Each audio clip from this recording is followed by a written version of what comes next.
So here I am at another networking event because that's one of the things that I really enjoy doing. My name is Kristine Flook at Urbanize Properties. Janet's the broker, and together we have been successful here in South Florida in selling commercial real estate since 2006. I'm here today to create more connections, make more money, create opportunities with other people, whether it's real estate in multifamily, whether it's retail shopping centers, industrial, which is one of my top assets right now, and land. Another reason why I'm here at this event is to get all this information and hopefully push it out to you guys that are interested in investing in real estate, interested in learning about financial literacy. Hopefully this information that I'm going to grab here this weekend, I'll be able to push it back out to you guys. Cool. What's the most amount of money you made in a single year? Oh gosh, I don't know actually. I'm sure it's got a few zeros. Yeah, maybe like. Okay, awesome. I don't know. That's amazing. You know why? Because I don't get like a steady income, right? Like I don't get like $50,000 every 2 weeks or $5,000 every 2 weeks. It's like it comes in chunks. It's like feast or famine. So I don't actually know. Oh my gosh. What's the most amount of money you made in a year? In a year, there you go.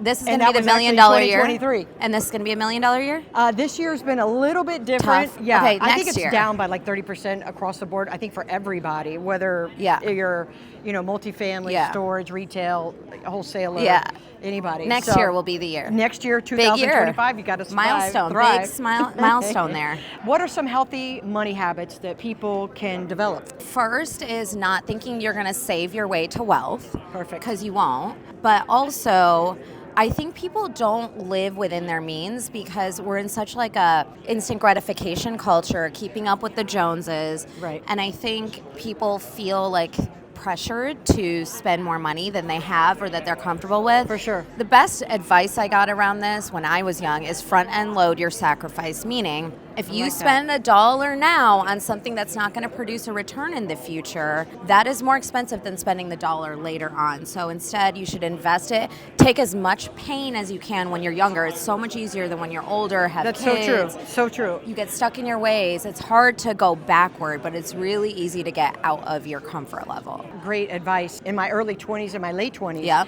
I'm eventually hopped on the train of creating financial freedom. Yes. And I'm glad that I'm on the train. Yes, but earlier is better. Time is more valuable than money. Absolutely, absolutely. Thanks for hanging You're out. welcome. I'm so glad we saw each other. Same. What's the most amount of money you made in a single year? $15 million take home. Oh my goodness. Here's the best part. I made $15 million. I paid $0 in taxes. And I got a $5 million carry forward for the coming year, which is awesome. Oh my gosh. Which means I bought so much real estate that I wiped out all my taxes and I have credits for next year, which is great. Is that through depreciation? All through cost segregation and depreciation, yes. Yep, cost segregation. That's the best when it comes to buying multifamily. What are 3 things you suggest to help solve problems? To help solve problems. Other people, other people, other people. Oh my gosh, that's a great answer. It's always who, it's never how, right? Yeah. What makes you get up every day and do it again? Stories of other people overcoming their biggest obstacles. Imagine how many text messages I get on a daily basis. I got my first deal. My wife and I are having another baby because we have more money. I'm buying a bigger house. I bought my first house. Oh my gosh. I'm putting my son through college because of the money I'm making. Like, that is helper's heroin. Yes, that's what it's all about, spreading the help. Yeah. If I smoked weed, I'd probably get up early and smoke weed, but I don't do that. You already get up early. I'm running on no sleep. I landed at 7 a.m. this morning. Oh my gosh, red eye. I tried to go to bed, but I couldn't do it, so I just came down here. Is your wife with you, Laura? She's not. The baby's Phil's in that 7-8 month stage where we're let's leave him at home. Our first time out will be October 31st. We're trick-or-treating with a bunch of people here in Boston. Oh my gosh. Yeah, it's going to be great. Oh, that's fantastic. You're great. Appreciate you. Thank you. What specific tool has helped your business evolve? Oh my God. I don't think there's a tool, but there are people who help my business evolve. Right. I haven't done a single transaction by myself alone. Every single one I was involved through connectors, partners, and of course title company, TC, and everyone behind the scenes doing the paperwork. But I haven't generated a single deal myself, and taking it down myself. I'm always using capital partners. I have a PMP structure in place, and I'm always working with wholesalers. Got it. Like 99% of the time, I'm dealing with wholesalers. And it's either for my transactional business, transactional funding business, Right. or for my acquisition business, because I'm buying like for my portfolio also. Right. So there's not a tool. I mean, the tool, here it is. Yeah, I know. There you That's go. my tool. Yeah, I know. I don't have anything better. I know. My family's always like, you're always on your phone. And I'm like, but there's so many things that I'm doing on my phone. Yeah. I mean, I'm doing an email, I'm sending a text, I'm looking at a property, I'm talking to somebody, I'm doing something on social media, I'm connecting with somebody who said they had a property. So you totally get that. Yep. Let me ask you this. What is one misconception that you had when you started in real estate about money? Oh, about money? Or That about, you need a degree probably. About like, what? You need a degree. You need a degree. That's a great one. I mean, I spent 2 years at the university in Romania, where I came from, and the first event I attended, real estate related, I'm like, well guys, I don't have a university degree, can I get into real estate? And they're like, dude, like you don't even need a green card. In fact, I'm not a green card holder, but I have a real estate portfolio, and I invest here in the US. I have a great credit score, I have taxes, but I'm not a green card holder. Wow. So Yep. you don't need much Yep. to get into real estate. It's true. You just got to get into the right people Yep, and the right room. exactly. He and I met in, I think it was January, maybe February, because I saw that you're in Gator. Obviously, you're in Pace, Morby's, Yeah. Sub 2. And we started connecting, and he was so gracious. He gave me a Zoom call for like 45 minutes with a couple other people, and that's how we got to get to know each other, and Yep. we've been connected ever since. We talk a lot about private money lending, and heck, money's a great subject. Yeah, and you don't need to have them in order to make them. Yep, Use others people's money and use others people's skills, and that's what you've been doing. and that's what I'm doing exactly. Awesome. Are you buying any commercial real estate? Are you doing any commercial transactions? Not commercial, but I'm funding PMDs for commercial right Oh, now. okay. And what So, kind of sizes are we talking there? Talking about the lowest probably was $35,000 in July, and I'm currently working as we speak on a $400,000 EMD. 400K EMD. 400. Yeah. Oh my gosh. And how long would that money be there? That's gonna be 45 days at 20%. 20%. 5% non-refundable, and then another extension of 10% on top for extra 45 days if needed. Is this with the people that you told me about that you first connected with, where you're getting the money from? No, Or is this a new well, source? I have multiple sources. I right? know, okay. I have multiple entities, and everything is like PMP structured. I don't use PML. I don't want to have monthly payments. okay. I don't want to have liabilities. Got it. I have a PMP in place. I'm bringing the project to my people, and I'm like, hey, this is what I'm working on right now. Who wants to jump in? Right. So you're always constantly changing the document. Basically, yeah. Every Right. single deal is like your fingerprint, right? Oh, okay. Every single deal is unique. Yep. So I'm always updating, upgrading my paperwork based on the feedback I'm getting on my previous deals. Right. Got it. Attorney on call. Yeah, basically TCs and attorneys. I'm working with Anderson Business Advisors, and they're my like attorneys and everything. okay. I'm a platinum client, right? Yep. So I have a hotline attorney on the line. Wow, that's amazing. Almost 24/7. That's almost amazing. 24/7. Having a So when I hotline need to attorney. review any paperwork, I have Anderson. But most of the time it's my TC. I'm working with top tier TC, and Right. they know their shit because Yeah. they're doing more deals than I do actually a month Right. because they're working with multiple Do you have investors. certain ones that you work with more? Or? Jay Holder is my favorite. Jay Holder? Why? Yeah. Well, because he's nice, he's jumping on the Zoom calls with you, he's gonna explain, he's gonna spend time and invest without expecting to get a dime from you, and that's what inspires me. Like, I Right. want to help you, and then if we're gonna make money later together, fine. If Right. not, at least we can push together and scale up. Awesome. Thank let you. me give you a hug. I know, right? Awesome. Well, I'm going to be Appreciate here it. all weekend. I'm sure you are too. Oh no, we're gonna talk. We're gonna talk. we'll do more. Perfect. If you have more questions, I'd love to chat again. I have At more. least. Nice. We can do more reels. We're gonna change the background. Perfect. I know, right? Right. What's one piece of advice that you would give somebody that's just starting out in real estate? What has worked for me, and it's kind of a persona that I'm taking on, is like the leverage guy. So everything for me has been leverage. And I look back from the very beginning, like our very first deal, I was able to do it because I had, well, at that point, The leverage was the right lender, the right credit, the right banks, and then we had a ton of CapEx in that particular deal, the one in Illinois. So I was able to do it all through credit cards, through business credit cards. Got it. Leverage. There you go. The right partners. I leverage my partner Andres, who doesn't come much to these things, but Neither does my partner. well, exactly. My business partner. So, but we leverage that partnership to grow, and because if I was by myself, I couldn't have done what I've done to this day. Absolutely. Exactly. And so the advice I would give is find the right partners, find the right mentor. Everything that you want to learn and do is out there. Leverage other people's knowledge, skills, connections, lenders, network, etc. Find those, be of value to them, and see how they'll allow you to be a part of their circle, be of value to them, and take in their network and use them as leverage. Yeah, absolutely, because obviously if you're going to have a good relationship with them and they do good for you, then you're going to spread the word. And they're going to get more, and they're going to come back to you and say, hey, I know a guy that does deals in Arkansas. Yeah, I know a guy that has this, and it's that. And it compounds, and you just... That's so how true, you do it. so true. What is one misconception that you had when you first started in real estate? What was a misconception? Everybody, and I guess we're here at a conference with a lot of the, Paces right there, with a lot of the influencers and the names, the big names in it.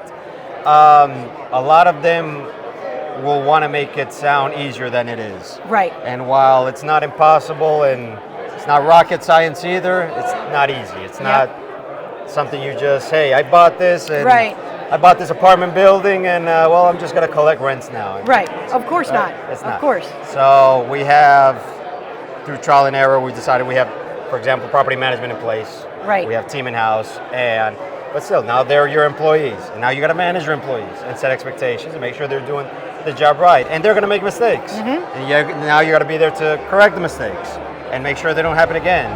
Do you handle that side? I kind of half and half with my partner. Got it. And we have now a head of the PM of the business, so we let them kind of run more that side of it. Got it. And your real estate holdings are where?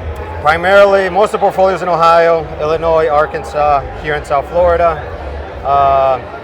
Opelika. Opelika, not too far from here either. It's going great. That one's gone very well because most of our portfolio is basically Class C assets. Right. Here in South Florida, what you have is Section 8 is paying more than market rents. Yep. So that has been a pleasant surprise, and we're just trying to get more and more of those tenants. Awesome. Are you at like 100% occupancy on Opelika? I think we had 2 recent move-outs, another renewed. So we probably have 2 vacancies that are soon to be filled. We have a great property manager here locally. What's his name? Juan Vasquez. Yes, So, he's the best. he's great. Let's put him on there. So much so, I mean, as I said, we have our own management in-house. He's done such a great job. When we acquired the asset, we dude, just keep it. Keep doing what you do. Right. That's awesome. This could be your baby. So he does a great job. How do you find real estate in Illinois? I mean, because That was like when you first got in? Yes. Yeah. That's our very first deal. I was about to say, I don't know if I'd go to Illinois. Well, we don't anymore, but that was our very first deal. It was a great one. Probably the best one we've done to date, and we still have it till this day. It cash flows till this day, so we've kept it. But yes, the way things are in Illinois, declining population, taxes, tenant laws, we don't buy there anymore. Right. So there you go. Yeah, we like landlord-friendly states. We like, to control our assets as much as possible. Yep, for sure. What's one thing that you want to get out of the event? Just meet people. Meet people? Really, for me, it's network, get to know more and more people, and I have a business in e-commerce as well, so just trying to put more of that out there. I see that you've been posting about that. Yeah, That's awesome. So I've been posting more about that, and that's like my other side. Real estate, e-commerce. And now we're neighbors in Miami, like literally down the street. I'm on Biscayne, you're on Biscayne, you're just a little further north. And here we are at the Diplomat in Hollywood. Awesome, thank you, appreciate it. Kristine, thank you. What are your top 3 asset classes? Top 3 asset classes right now would be self-storage facilities. Okay. smaller multifamily, like 10 to 70 units. It's kind of a sweet spot for us. And then also RV parks. RV parks. And we work other asset types. We're pretty broad, but that's our primary focus. And when you say RV parks, is there certain states that you... We love red states. Red. So, okay. Yeah. Do you do mobile home parks? Yeah, absolutely. What's They are different animals. I know they are. Do you do like minimum, like I won't look at anything under 20 pads? I definitely have my preferences. Yeah, if it's a mobile home park, we want at least 40 pads. Okay. But I do work with some different deal finders and stuff that'll bring me something smaller. The downside of that is, number one, less buyers, and also your spreads in what you make on it's going to be significantly less. Sure. So you can put a ton of effort into a 15 pad mobile home park, and so 40 pads. RV parks like 70, 75 plus sites. Where are you finding your success right now? Very active in Texas right now. Any specific area? Major MSAs, we will look at smaller MSAs that are maybe 30, 50,000. Where you got to be careful in Texas is you can have, there's a lot of small towns and you can find an RV park that's maybe 100 sites, 100% occupancy, ton of cash flow, it's pumping out cash, but there's nothing out there. It's actually just an oil well, it's all oil workers. So, there's no draw to the area. So if all of a sudden that oil well shuts down, now you got an empty RV park. So we stay away from that type of stuff. We look for destination areas, is there an attraction that's bringing people there? Mobile home parks are really not being built anymore. They're not. And so if you can get something that's mom and pop owned, that's that 40, 50, 60 pad, if you get 100 plus, I mean, those are home runs. Pad rent's maybe $300, but market rent's 600, so there's a lot of value. Of course, to it. good spread there. Yeah. Self-storage, what's your minimum there? Self-storage like to see at least 25,000 net rentable square feet. Okay, I have something in the hill country in Texas, but it's about 16,000 square feet. I would still look at that. We're not going to look at something that's 9 or 10. Okay. The reason for all that, and it sounds like you understand it, is, if it's mom and pop run, okay. But as we move these, you're working with maybe not institutional investors, but investors that are working at scale. Right. And so they're not going to live there and manage it. You have to remote manage it, so all of your expenses go up, and how do you absorb that Absolutely. on 10,000 net rentable square feet? You Right. can't, unless you have another storage facility 5 miles away, so you have the infrastructure and you can kind of bolt that on. Right. So that's why we focus on, that 20, 25,000 plus. And if you have something that's that size, if it has more land that you can build or add on creative structures to it. Awesome. Thank you so much. It's a pleasure to meet you. My name's Kristine. I'm excited. On social I media. just kind of walked into this, didn't I? Oh, okay. Yeah, you did. Yeah. But you have a great smile for it. Yeah. Well, thank you, Mom, Dad. Yeah, for sure. know? Tell me a little bit about the real estate that you own. So I have a 10-unit building. I bought that in 2018, and then a 5-unit building in 2021. So those are the 2 apartments. Yeah. Okay, awesome. You did it all by yourself. Got leverage debt through the bank. I have a partner on it, so 50-50, so who is my mentor. So basically how I got started in real estate was doing brokerage, selling apartment buildings. Okay. Save up my money, don't go buy a new car, don't go buy a new watch, save it up, invest it. So I saved it up, and then so 2018 was the first push on buying real estate, because I couldn't buy it on my own, because I didn't have I couldn't go to a bank, they wouldn't loan me the money. Right. So my partner, he's got the liquidity to match for the bank and all that stuff. So then he just signed on the loan. I signed on it with him, and then we put it in an LLC afterwards after we refinanced it. And the same thing with the 5-unit. The 5-unit was a little easier because the 10-unit was a big, heavy fix and flip we did. So, Got it. So with a big, with a 10-unit in San Diego, what kind of pricing are we talking about?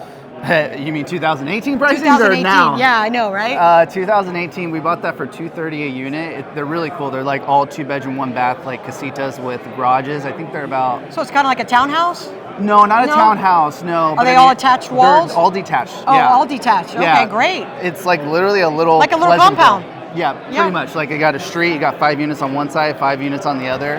Awesome. And bought that for $230 a unit, so 2.3. 6 months, turned it around, refinanced into conventional debt, pulled out 10% of our money initially. We refinanced when rates were low. Our most recent refi was 2022 December. Guess what the rate was? Okay, 2022 December, probably like 4.5. No, 295. Oh my gosh, I'm so glad Interest I'm wrong. only for 5 years. Oh my gosh. Yeah. Good leverage too. Yeah. Yeah, it was That out of a is. bank out of LA, and so that basically just scored us to pull out a shit ton of cash. Yeah, there you Sorry. go. How long you been in real estate? I mean, I guess 9 years. 9 years? Yeah, 9 years. What's a misconception that you had when you first started real estate? That it's not going to come quick. True. It's a long game. Yeah. Yeah. I got my license in September of 2003. I Yeah. did my first deal in April 2004. Yeah, no, seriously. That happens. Like brokers, especially in brokers, are like, dude, it's a revolving door because the barrier to entry is so low. Yeah. And there's a lot of turnover. And I mean, I didn't make my first paycheck until 7 months. Right. You know, and then after that, then it just started trickling. But it's like you got to pick up and dial, and that's it. Smile and dial. That's it, and build your relationships. But it takes a lot of time. But and as long as you got the right synergy and team that you're working with too, that's going to make the huge difference too. Because if you're working with a bad office or a bad team, Yeah. you're not going to look forward to come work because you're already getting your ass kicked on the phones. Like you want to get your ass kicked in the. I know, right? Office too. So here's one of my things, and I always mention this, and if you guys catch it on camera, an owner hangs up on me, I just pick the phone and I call them right back, and they say, and I go, I say, oh, we got disconnected, and they say, no, I hung up, and then I'll just say, so what does that mean? You don't want to buy real estate? You know somebody wants to buy real estate? Somebody at your church? Somebody at your office? So I just go back again, and then they'll probably hang up on me. Then I'm done. You're a lot nicer. I'd be a lot more Direct and. Couple of cuss words. I'd be like, oh, did you drop the phone in the toilet? Like, Oh, I mean, that's a good one. Or oh man, some owners, because you gotta, it's that whole synergy, kind of like where you're working, and like the guys that I work with in the office, like the cool thing was the people at least that I worked with, they all own rental properties. Got it. They had portfolios, so they had that mindset, right? Sure. So it's not like you had a bunch of like young guys, just rah and hitting the phones like Wolf of Wall Street stuff. Right. It's like, but they knew how to have fun because they've been doing this for so long, for decades, and they were like, You have to make it fun. well, I wouldn't recommend anybody doing this, but it's, it lightened it for us. But anytime there are certain owners that just no matter what, someone pissed in their Cheerios every single time. And that they were known throughout the whole brokerage community. Right. So, obviously the new guy coming in doesn't know that, but I'm calling everyone. And, and then they come to find out, they're like, oh yeah, like, let's call her back. I'm like, dude, she just ripped my head off, said she was gonna do this, that. We call them fart dialing, so we go back and Oh my gosh. there'd be one of my buddies, he's really good at doing this on the phone. Oh. And then my other friend, he'd just basically be like, hey, I wanted to see, and then just do the fart. That's how bad we were. But, Wow. And other stuff too. That I won't Oh talk my about, gosh. but that was I funny. haven't taken it that far. Maybe we're a little weird and crazy, but you got to kind of be a little weird and Yeah. crazy and find whatever it is. Well, that's you got to gonna deal make with you it sane, for you sure. know? Well, listen, I'm Urbanize Properties here in South Florida. If I can be of help to you, maybe we can be of help to each other. Maybe. I mean, I trust me. The guys here that live here tell us, they're like, dude, you need to move to Miami. Like, what the hell are you doing? I'm like, California is nice, But thank you for having me. Awesome. I just walked in on this, but let me tell you, the camera crew and you've been great for Awesome. keeping it lively and opening it up. So thank you. Thank you. Appreciate it. My name's Andrew Loringer. I am one of the top mortgage brokers in Miami, Florida, and I own the top podcast studio in all of South Florida. There you go. Yeah. Awesome. We met on social media. We did. And then we went to the Mercedes-Benz event in Opelika, and that's where I saw Yep. you there. Oh, that's where we met. That's right. At the real estate event. Yep. Yeah. And then we started talking about commercial real estate. So here we are, and I'm just going to ask a couple questions go here. ahead. So how long have you been in mortgage?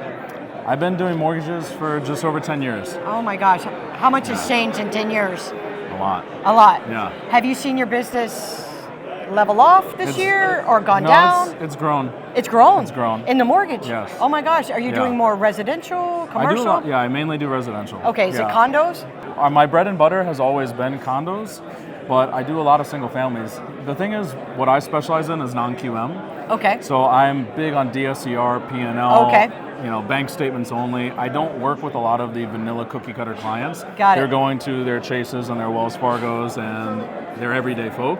So the reason why my business has gotten better is because all the regular people are on the sidelines, all the investors are getting in. Yes, they are. And they typically need alternative financing, so they're Wow, coming to someone like that's me. so awesome. So how much business have you done this year? I'd say I still average anywhere from 3 to 4 million a month. Okay. Roughly in personal production. Got it. As a team, I'd imagine we're probably going to break, I don't know, maybe 100. Wow. Yeah. That's amazing. Yeah. That's great because there's not enough good news in Yeah. this market right now. I'll tell you the one thing that I tell people all the time. I am probably one of the far and few between loan officers. I get 100% of my business off of social media. Okay. I always have, and That's always I great. always will. And I think most loan officers, and even a lot of realtors, are used to just going and bringing people coffee, walking Right. into places, and great. like the name of the game has changed. It's all about presence on social media. It's all about views. It's all about attention. And if you can grab the attention, if you can get the content, you're going to get the business. That's what it's all about. Wow, that's amazing because that's why I'm here doing a lot of this content. I'm it. here to prove a lot of things and create a lot of things. So Yeah. I wrote down some questions. Let's grab Sure. one real quick. Have you watched anything interesting lately? The only thing I watch are the podcasts that happen in my studio. I did have an interesting one on Friday. I had Shaquille O'Neal Oh my gosh. and Marlon Wayans. I was showing it to yeah, them. that was an and they incredible. were like, wow. That was a funny podcast. I can't imagine it wouldn't be. Hello. If I'm not doing loans or in the studio, I'm sleeping. So my life is work. I don't watch anything outside of the podcasts that happen in my space. There you go. So you're not a Netflix kind of guy, or No, oh, okay. yeah. He's that one. Yeah, I'm the one. Awesome. Here we go. What's something useful you've learned recently? You can't do everything on your own, especially if you plan on scaling. Too often we have dreams of multiplying and dreams of scaling and growing. And when we try to do it all ourselves, especially if we're control freaks or we're perfectionists, we'll find that when we go after all of that, our pursuits fall short and we burn ourselves out. And that's what happened to me. I had to learn how to be okay with people performing less than what my standard is, Right. while trying to help them grow to a better standard. Yeah. Accepting the Such a good point. pitfalls along the way, and ultimately releasing control, because it's the only way that you can scale. And that's probably really hard, right? Releasing control. It is. It is. Yeah. And that's a practice. Yeah, and it falls It's- back on trust, right? You have to know how to trust your people, you have to know who to trust, and you have to understand and know that you can trust yourself because you've done the right things, you've put your best foot forward. Yep. Wow. That's such a amazing point. Tell me, what is one misconception that you had when you started in real estate? Yeah, so when I got in the game, I thought that it was going to be difficult. I thought it was going to be impossible for me to get business, and it turns out that the business is everywhere. And the problem is most people are going after the wrong type of business. When I first started, the reason I found so much success at a very young age, when most people aren't trusting a guy in his 20s because he doesn't have the experience, the reason they trusted me is because I knew to go after the right people. And the people that I went after were the ones that couldn't get funding anywhere. My How'd you strategy find them? was I would post on social media and say, Okay. hey, realtors, send me your rejects. Send me all of your deals that have died. Send me the deals that got denied by 5, 6, 7 banks. Send me the deals that are about to lose their earnest money deposit. I'll save the business. And I put myself in a position where I was taking on the most difficult deals, but I was gaining the most experience as a result of it. And I was able to close that business because I built relationships with local brokers overseas even. We have an incredible broker that we work with that's actually based out of Russia, and they close a ton of business. Wow. Yeah, and so if you're just Wow. always building relationships and you're always looking for the answers and you're always looking for solutions, instead of always focus on the problems, you're gonna find the business, you're gonna close the business. And then when the investors are doing that, they're probably telling their next investor, Yeah. and that's how you're Exactly. growing. So, is there anything that, like, when you first started in real estate, that maybe you could give a piece of advice to somebody to say, hey, if you're first starting, what would you say? I would say if you're first starting, you got to get out there. But there's a fine balance between fake it and make it, and fake it until you make it. Miami has some of that, maybe? Yeah, so I mean, there is a fine line because I've been in a position where, yes, I embellished some of my stories at the beginning or some of my numbers at the beginning in order to basically catch traction. However, what I found was as I started to do that, it became real. And so I think if you ultimately put yourself out there as, I'll give you just a brief example. Please. I had never closed a loan over $300,000 for, I think it was the first 3 years. I started putting on social media, I'm the jumbo loan expert. and I started making stories. I think I started I rem- making posts. Hey think I guys, remember I seeing close some of jumbo that, loans. yeah. That's who I am. I close any deal, 2 million, 3 million, 4 million. Within a week of me starting to do that, my first deal at the Armani Costa was 2.7 million. It was a condo in Sunny Isles Beach. Yep. I closed that. It had been rejected by 11 banks. I found an outlet for it. After that deal, I got 7 units in that building within 3 months, and I became the jumbo loan expert as a result of putting it out there. So was it an embellishment at first? Yes, but it became reality as a result. That's great. Good stuff here. Yeah, there it is. My name is Juan Nicasio, aka Mr. ACQ, on all social media. I do sales coaching for real estate investment companies nationwide. We've been connected for a while, and we finally met at an event last year, and I saw you walk. I was like, no. We're finally meeting. I know, we feel like, oh my God, woo, not worthy. How has your passion driven your decision in a world of data? I mean, my passion is my family. I know that. So, I know. You know what I mean? And you do it all for them. And I do it all for them. And so, in regards to what I do, and you said data, right? I'm in the real estate space. It is all data. It is all markets, right? And, Yes. and the evolution of whatever is happening. So, I'm constantly looking at data day in and day out. Yes. And that's what drives me to become more creative, number one, in different moments of change, okay? Market change, I adjust my sales, Yes. right? Depending on what's going on. Buy high, buy low, you know what I mean? Like Maximum offer. maximum offer, get, again, a lot more creative. So, and then also to help navigate a lot of my clients, because that's what I do Yep. for a living, is just help my clients Correct. understand what to look for, because they're not on the day-to-day like I am, looking at information and data and different sales skills or techniques that are out there. So information is key. Data It's everything right drives now. the whole organization. So let's jump right into one of your favorite things that's going on right now. Novations. Crypto. Crypto. Oh yeah. I Oh, know there crypto. we go. Yeah, Novations. Crypto, You're right that yeah, one too. yeah. So those are my two things. But crypto is great. Crypto, we have an opportunity. He's always messaging me, get into it, look at it, get into it, look at it. And I'm like, Honestly, it's so easy because everybody hears crypto and they think that they have to become some kind of trader and that you have to be looking at this stuff all day. And I haven't looked at my portfolio in probably a good 3.5 weeks. I'm more like a buy and hold. there you go. Right? Buy, Just I love like that smile, buy and hold. Yeah, buy and hold. So, Tell me what's happening with Novations. Novations are great. Right now, with the market being the way it is, a lot of the fix and flip people and buy and hold individuals, investors, are having a hard time trying to find that deal that actually cash flows, because Right. interest rates are so high. Right. And refis are getting harder. They're not getting as much money out of these deals as they were able to back, call it 2021, 2022, and maybe early 2023. The sucker years. The sucker years. Those Wow. are the best times to make Oh my money. gosh. And so Novation gives us an opportunity to cater to a different market. So I'm catering more so to a market that is retail, but doesn't need high renovated property, Right.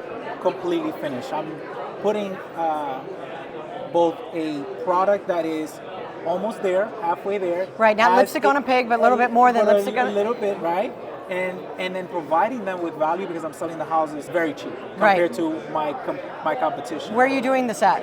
nationwide. Oh, okay. You're the second person I'm talking to doing nationwide. I'm Yeah, like, oh so my I- gosh, that's a lot of. It is. That's I a have lot of one in municipalities to one in understand Chicago, zoning and. yeah, Chicago, Indiana, South Carolina, North Carolina, one in Texas, one in Wyoming. We just got one in Kentucky. We got one in New Mexico, Florida, Wow. of course. So if you're doing a novation and you're fixing them, you obviously. not. Okay. There you go. Back I'm that not- up. Okay. I'm giving an as-is product Okay. to a retail market. Got it. And are you getting them from the MLS? No. Oh. Direct to seller. Okay. Always. That is my niche. Right. Direct to seller. Direct to seller. And then are your students helping you bring the inventory? Yes, they pay for marketing. They have their own wholesale operation, fix and flip operation.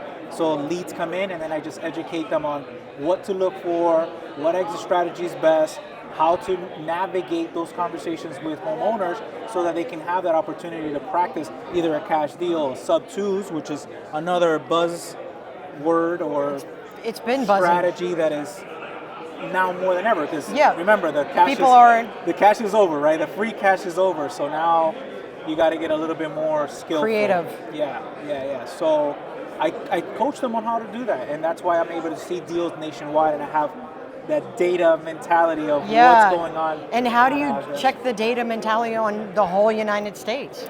Thank God we have companies like PropStream. That's what I was we about to say. have Zillow, Realtor.com. The internet is just amazing. AI tools as well Yes. that are helping us kind of facilitate a lot of that Mm-hmm. information in a quick minute. Awesome. So what is one misconception that you had when you first started real estate? That you needed a ton of cash, and that you needed to be an experienced either like flipper, like a contractor, in order to even do this Right. world of investment. And that's far from the truth, because I knew nothing. I took a risk. I used the power of sales and communication to make millions and millions of dollars in this space. Power of sales and communication. Yes. Tell me, where's your next trip? My next trip is going to be in December, and it's probably to the Dominican Republic. There you go. Guess what? What? I'm going to the DR. Oh, you're gonna love it. I'm going in October. Where? I'm going to the Hyatt Zilar. Oh, top tier. Yes, No, you're I'm gonna have a phenomenal excited. time, yeah. I'm like, first thing I do is check my Everything's passport, top. make sure Yes. it's up to date. Make sure, because it's not a bad place to get stuck, Right. but you want to come back home. Yeah, I know, right? Oh my gosh. You're gonna enjoy it. Awesome, I'm excited. Well, thanks for hanging out. Thank you. Good stuff. Thank you. So I've been following Xavier on social media probably for a couple of years. The gentleman that used to work with you? Dallin. Yeah. He and I met probably on social, we did meet on social media back in, I think right around 2020 when everybody was doing social media and Zoom calls and Yep. everything came, to inside your office or should I say your home office. I'm just gonna ask him a quick question here. What's the most amount of money you made in a single year? Most amount I've made in a year is 1.8 million. 1.8 million. Yeah. Oh my goodness, that's Yeah. super exciting. And did you invest that money? Yes, 3 rentals in St. Louis. 3 rentals in St. Louis. Is that Yes. where you're from? No. Oh, okay. No, out of state. So I bought them out of state because I didn't want to have to manage them. And Oh, if I okay. had them in my backyard, then I would have tried to manage them and do all the landlording And it would have stuff. taken up your time. Yes. Awesome. Yeah. Okay. What's something useful you learned recently? Lots of lessons. The value of time. Yeah, if you... Always learning that one. Yeah, it's a lesson that you always have to keep learning, because as you start doing more stuff, you just naturally want to try and do it all, but you have to realize that your time is better used somewhere else. Awesome. What is something, if people are new in real estate, that they should know? The value of connections. Coming to events like this where you meet people, it takes one single connection that can literally transform your life. And that's so true. I mean, the networking is always the best parts of these Yeah. events. Thank you so much for hanging out with me. Yeah, no worries. Good to see you. So he does creative financing stuff too, and he actually coaches people, and he has how many bird dogs? Oh, I have over 600 bird dogs. That's 600 bird dogs. And Yep. what is a bird dog?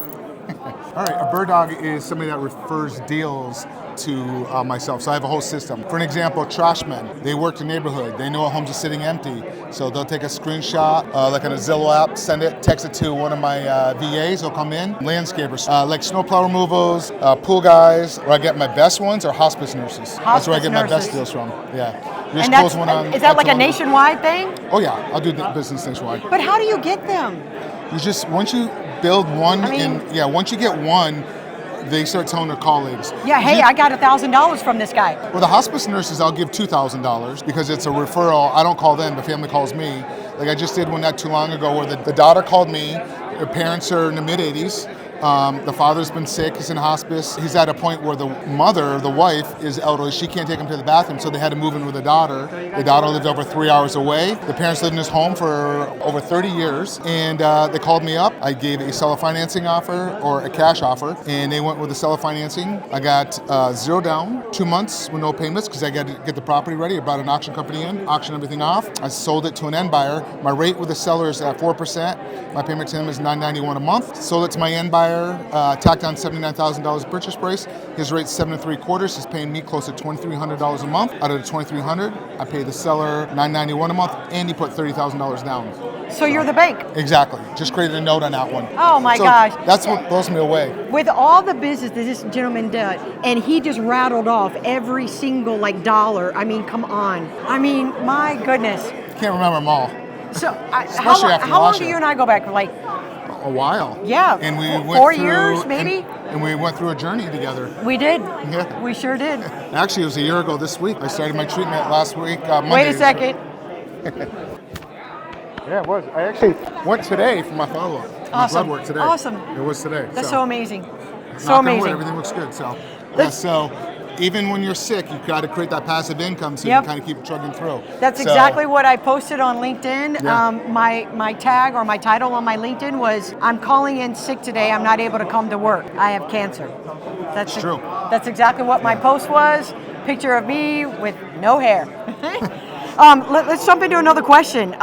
What's something useful you learned recently? I would say, you know what's most useful? I went to an event in Puerto Rico. It was talking on camera.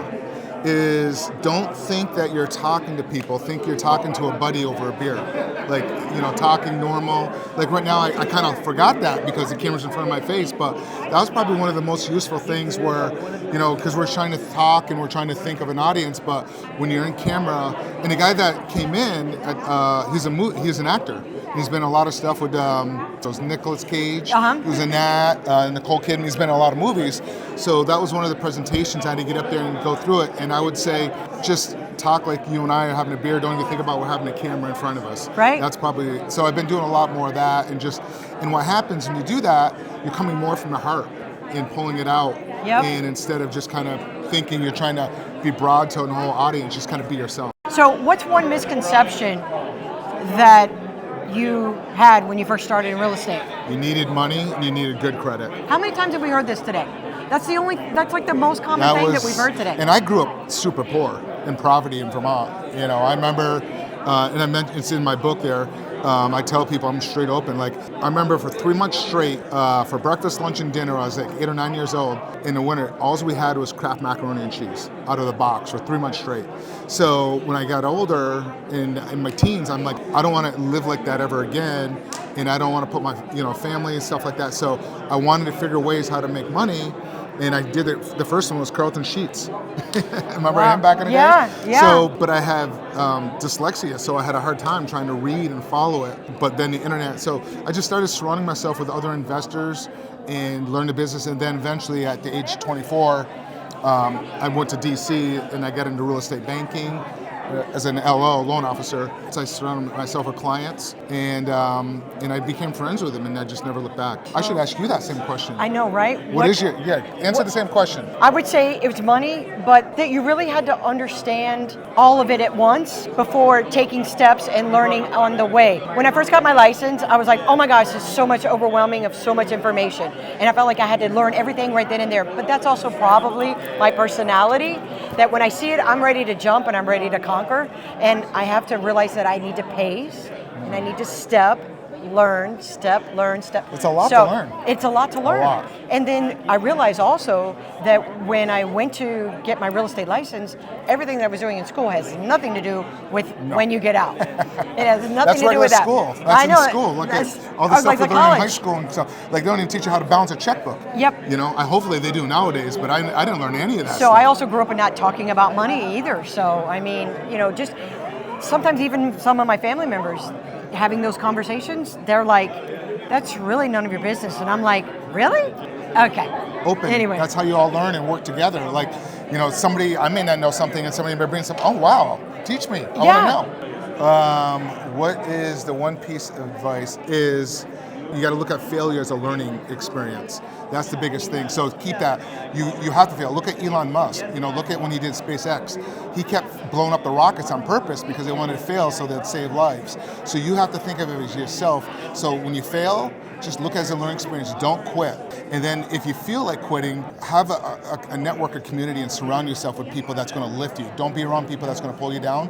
Have somebody that's going to lift you and have somebody to go to that you can pick up the phone like, I just lost this deal. I was going to make about $40,000 on it.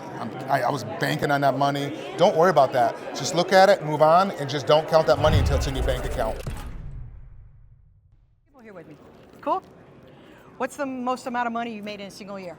None of your business. Okay, perfect.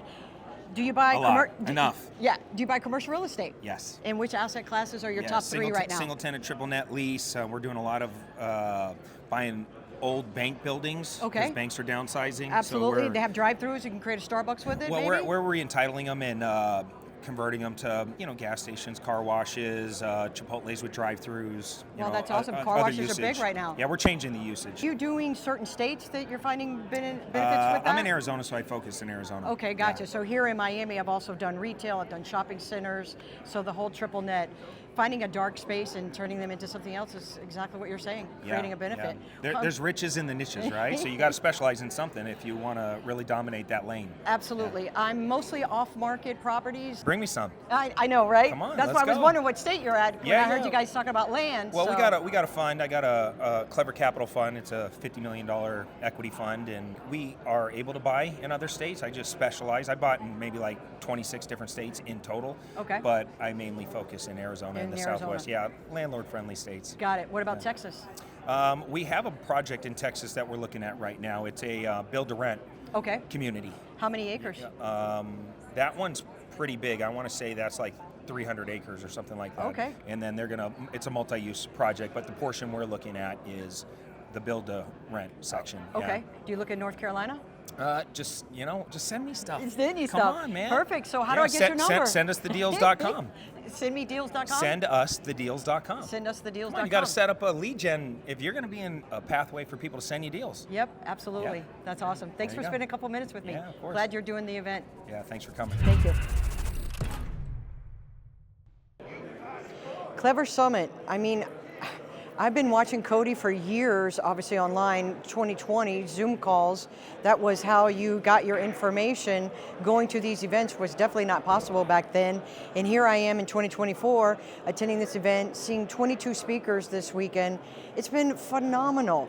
The main reason why I wanted to come to Clever Summit is always about the networking, but the main thing was Eric Klein, and I'm so glad that I got to see him yesterday. He was just walking in the hall, and I'm like, oh, Eric. And he's like, oh, don't do that, because I was like, oh, I'm not worthy, but he was playing it off.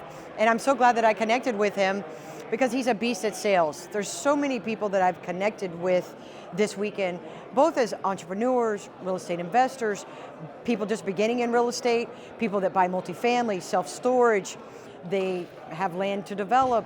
And as Urbanize Properties getting out there, that's what I'm here to do, get my name out there, pass out cards, make sure I share content with you guys that want to take a look at me and learn about what's happening in real estate and what's happening with people that start in real estate and then obviously level up in real estate.